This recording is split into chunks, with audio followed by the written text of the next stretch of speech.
Right, now for a bit more blood and thunder. Well, thunder anyway, as we greet that stalwart veteran of Britain's air defense system, the Phantom. Built by McDonnell Douglas, powered by Rolls-Royce, eventually to be replaced by the interceptor version of Tornado. But the Phantom is still the frontline veteran of the Royal Air Force in Germany and up at Lucas in Scotland, where this one is based, and where they maintain constant readiness to scramble at any time, day or night, to investigate any intrusion into UK airspace, and do so on average about once a week for real.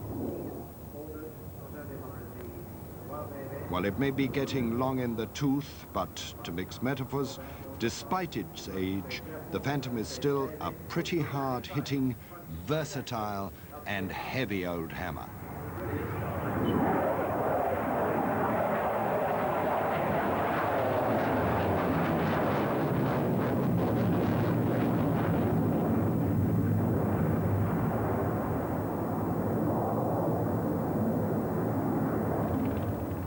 Back again to the 40s and a charming little American, the Ryan PT-22, PT standing for Primary Trainer, the last of a family started in 1934 and really looking much older than its final production date of 1942, by which time the idea of an externally braced monoplane was pretty old hat.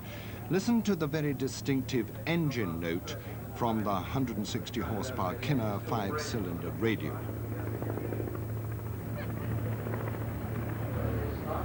Of the same period as the Ryan, the Fairchild Argus, 4-seat communications aircraft used by the RAF and ATA, as well as the US Air Force, its primary customer.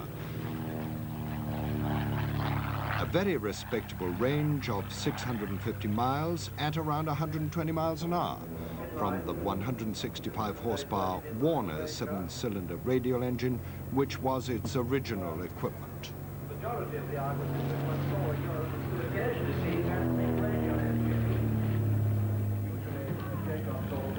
Well, every picture tells a story, they say, and no story more remarkable than that contained in these few simple words.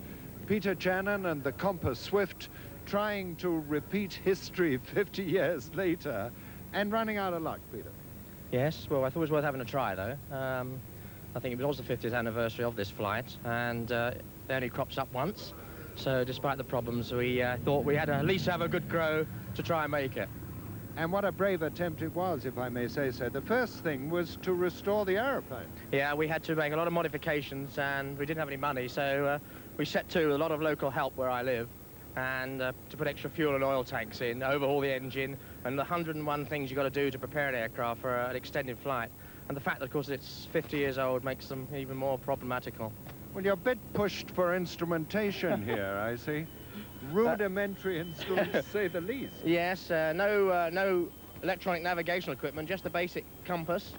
We had to carry a radio to talk to the international airports, but of course only runs off a very small dry battery, so very limited range. The aircraft basically was the same as it was 50 years ago.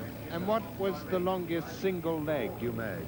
The longest leg I did was about 3.5 hours, because anything longer than that meant there wasn't an airfield to land at, and anything shorter than that meant that it wasn't worth sort of doing that type of leg. So it has to be planned where you can fuel, and of course it is difficult to obtain actual petrol a lot of these airfields nowadays, as opposed to jet fuel. And there is an awful lot of sea and an awful lot of desert.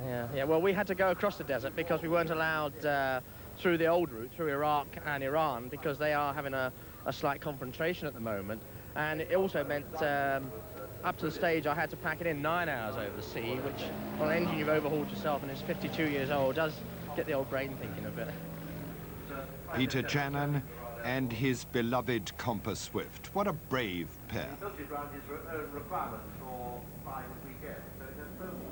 And talking of